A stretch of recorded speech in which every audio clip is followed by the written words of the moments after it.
Creating a story from scratch is hard. When your plot becomes a monstrous mess, it's a whole nother nightmare. This is what your story looks like when you lose direction, and you might find yourself wondering, is it too far gone to tame?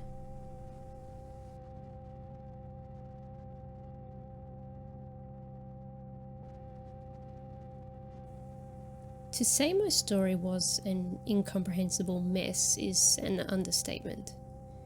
It was a maze of knots that got me trapped in an endless loop of rewrites trying to untangle. 7 years and over 200,000 words into writing my book, I realized that while the manuscript kept getting longer, the end somehow only got further out of my reach. No matter how much I tried, I just couldn't finish it. I suddenly became aware that I had no clue what I was writing anymore, and I had no idea where I was or how I ever got here. I'd written myself into a corner. It broke my brain any time I tried to make sense of the plot, and I started to think there was no point in even trying. So how did I get from here, with my book on its last breaths, to finally writing the final pages of my novel? With one word: clarity.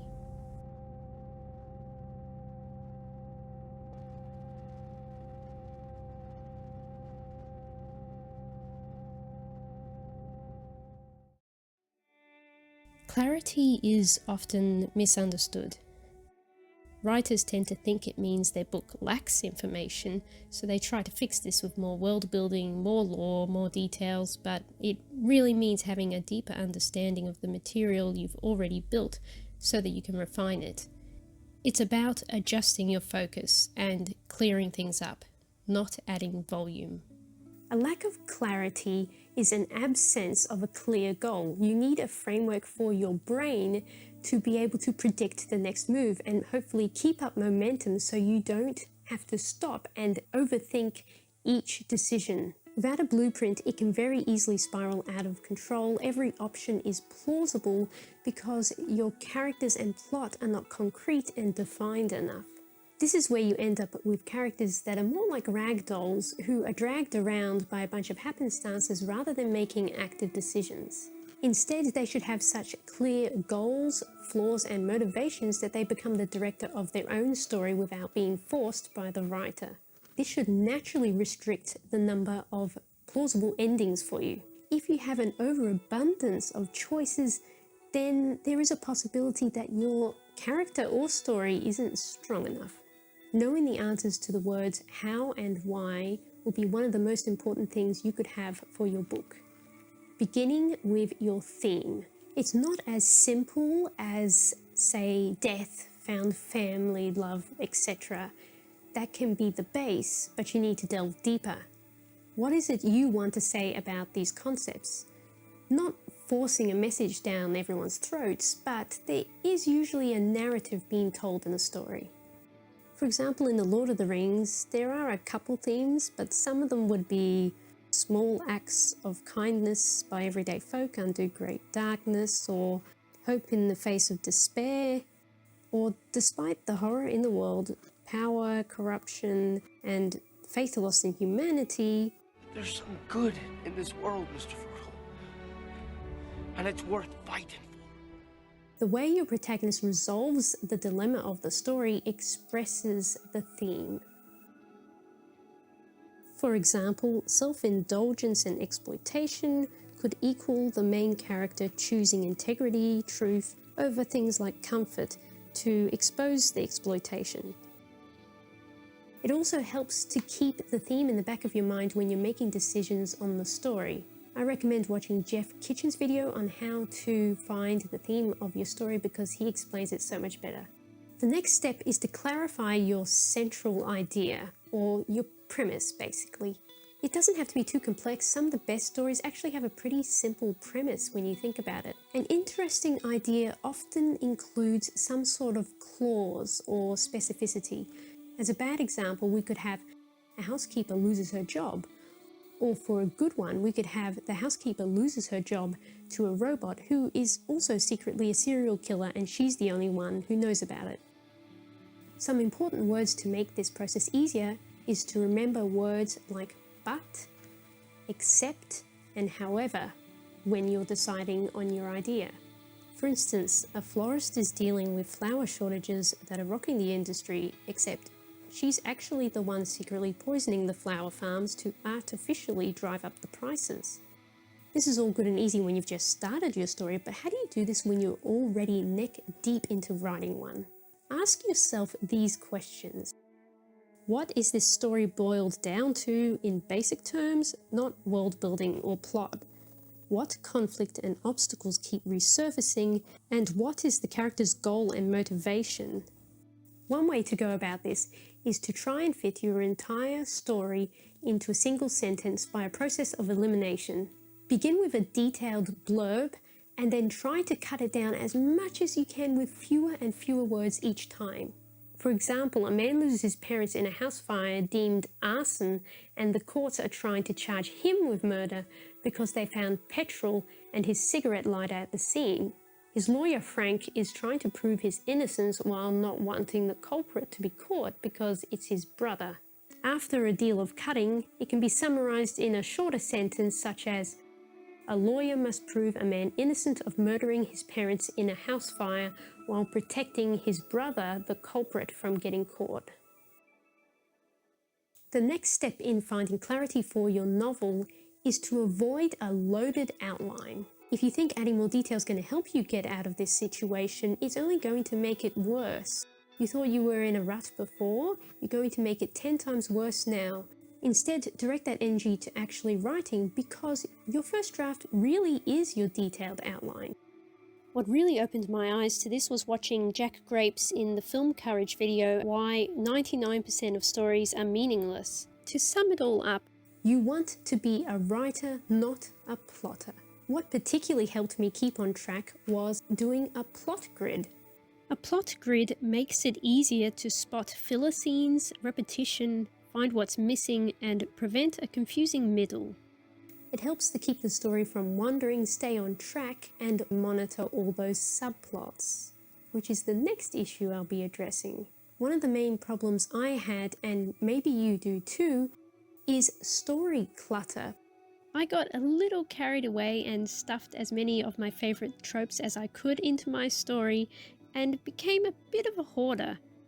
And it took me a while to realize, but this was probably the main source of my problems and why I could never finish my book. When you have 50 subplots, they're all fighting for the wheel, and you can only have so many before it just becomes confusing. It's a glaringly obvious symptom of a first-time writer who wants to add all of their favorite tropes into a single book. As the saying goes, less is more. Exercise restraint. Too much clutter in one place can distract from areas that are actually lacking. It becomes harder to differentiate between stuff that is relevant and stuff that isn't. Cut your subplots to a manageable amount. Count how many times it appears on your plot grid. Also make sure it doesn't distract from the main course of the story and it serves to push it in the right direction. Having a plot grid also helps you to see if you've neglected to include a subplot in quite a while or even a character. On a side note, the plot and central idea is very important, but how the character reacts to the events around them is what actually makes the story. Watch Alan Watts' video on Film Courage, which is also named Why 99% of Stories Are Meaningless. The next thing to do is a character interrogation. Remember, the plot is only as good as the characters that inhabit it. You do not want to waste this idea and potential on flat characters. Many classics actually have semi-unremarkable premises, but we love them so much because of how well the characters are written and how they deal with the problems that they're faced with. Make sure your characters are real human beings and not just plot devices. Your characters should be making active decisions and not be passive. Does the plot test the characters' values, flaws, and worldview enough? Do your characters react in a way that is true to themselves, Or is it basically your own voice? Even minor characters should have goals, but the main character's goal needs to be clear and not ambiguous. This next tip seems a little funny considering this whole video is about clarity, but it is a big deal, and it is not to be a perfectionist and write ugly. You need to stop editing the words in your head before they even get onto the page. Remember, you want to be more like a journalist who is sent into a war zone and has to write things in shorthand so that they can get the facts down before they forget, and then come back to it later for the editing process. For the first draft, don't focus too much on things like active and passive voice and show verse tell. Use telling as much as you want. Consider your main goal to be clear and keep things very simple. You don't want to have to decipher everything later. Personally, I found that my perfectionism came from a place of self-distrust. It was like future me was a whole different person that I couldn't trust to get my original vision across. Like basically I could only produce good work now or never. Your prose is only as strong as it is clear. The goal on your first draft anyway is not to sound pretty. You're essentially writing notes for future you so that you can tie up all the loose ends and clean it up. Even if you're writing metaphorical, symbolic, or figurative prose, the goal of these is actually still to bring clarity. This is just a way to give your reader something to relate to so they can better visualize the scene with some poetic familiarity. Remember, your audience doesn't know your inner intentions, only you do. Last but not least, the part you're waiting for, you will need to cut. It's extremely hard to slice up and dismember your novel, especially when you've been working on it for almost a decade like I have been. It's like taking a butcher knife to your friend and saying, "You'd do much better off without that leg."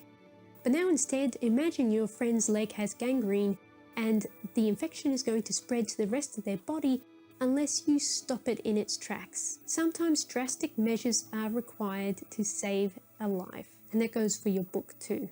Could the scene be summarized in a paragraph, for instance? Because unless it's integral to the plot, you often don't need bridging scenes like characters driving, eating, sleeping, washing, and all of that. Touch down on only the important parts of the story and leave the rest blank. Instead of a long, unnecessary chapter of characters driving from one town to the next, just summarize this in a simple paragraph such as, "They drove from here to there." If you do, however, require a scene to connect two integral parts of the story, but you can't figure out what to do, leave a placeholder word that you wouldn't find anywhere else in your novel. That way, if you're struggling to make the decision on how to connect the scenes, you don't end up writing just a bunch of fluff that you know you're going to delete later. The obstacles your characters face should also fit the story plot and not just be shoehorned in, no matter how fun they seem. The hardest things to cut are characters. You might have added them just because you thought they were cool at the time, or maybe for world building. If they're not necessary, it might be a good idea to let them go. I know, tough. Make sure every character is properly contributing to the story. Keep cutting through everything that is just getting in the way, and then when you can see the path ahead, then maybe you can consider reintroducing some of them. Don't get overly enthusiastic though, because you'll just end up in the same situation again. To put it simply, if there is too much going on, you will definitely need some cutting. A simple and clear plot will pack a much harder punch. Okay, to summarize everything we've gone over, make clarity your goal, and with every decision, ask the question, how can I communicate and get this across to the reader clearly? Be more direct and blunt if you have to. The prose might be pretty, but you'll end up with a clean, easily deciphered draft that will require less cutting later. Know your story truths and what defines it, and what pieces are critical components to the plot. Clear the fog and translate the raw mess into a coherent and legible draft you can navigate by isolating each problem and polishing them separately instead of attempting to tackle all the mess at once. Have a clear route and framework to build upon, and don't clutter your story with too many subplots, ideas, or details. Be frugal. Concentrate less on knowing more and instead on knowing the few essential pieces better. Creating a story is an evolutionary process of discovery, and you won't know everything when you first begin. Most books are unrecognizable from their first draft, oftentimes missing the vital pieces we remember them for. It's an unrealistic expectation to have everything worked out from the beginning, and it's just unfair on yourself because most successful authors never worked this way. Even Professor Tolkien himself wrote to a fan saying, "I met a lot of things on the way that astonished me. Tom Bombadil I knew already, but I had never been to Bree. Strider sitting in the corner at the inn was a shock, and I had no more idea who he was than had Frodo. The Mines of Moria had been a mere name, and of Lothlorien no word had reached my mortal ears till I came there. Far away I knew there were the Horse Lords on the confines of an ancient kingdom of men, but Fangorn Forest was an unforeseen adventure. I had never heard of the House of Eorl, nor of the Stewards of Gondor. Most disquieting of all, Saruman had never been revealed to me, and I was as mystified as Frodo at Gandalf's failure to appear on September 22. You're not obliged to strictly follow the original outline and stunt the story's growth. Allow it to develop and change while tackling all your alterations to ensure they still align with your vision for the story, whether it's still the original plan or a better one. Remember, drafting is to get all your messy ideas onto the paper, and the editing process is to make it look like you knew what you were doing all along. Write with a minimalistic mindset now so that you can expand it later. Cut it down, don't focus on the details but only on the important bits, and get to know your story. Cut what distracts or weighs down the plot.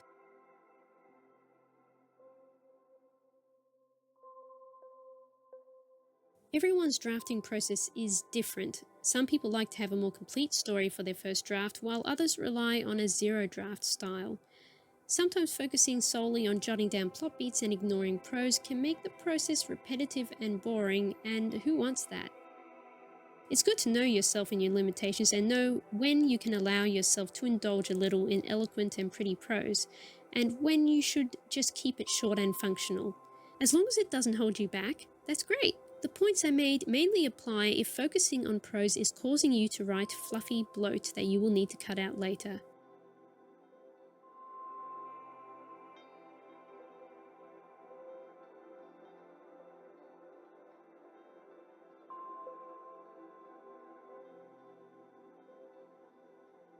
These tips should help you untangle your messy draft so that it's squeaky clean, and hopefully it'll make your destination a little less hazy so that you can save your draft before it's too late. The main thing you should take away from this though is that clarity means not just knowing what is happening but why. Essentially, you want to return to your childhood self by approaching everything with the words why, and why. Thanks for watching. See ya!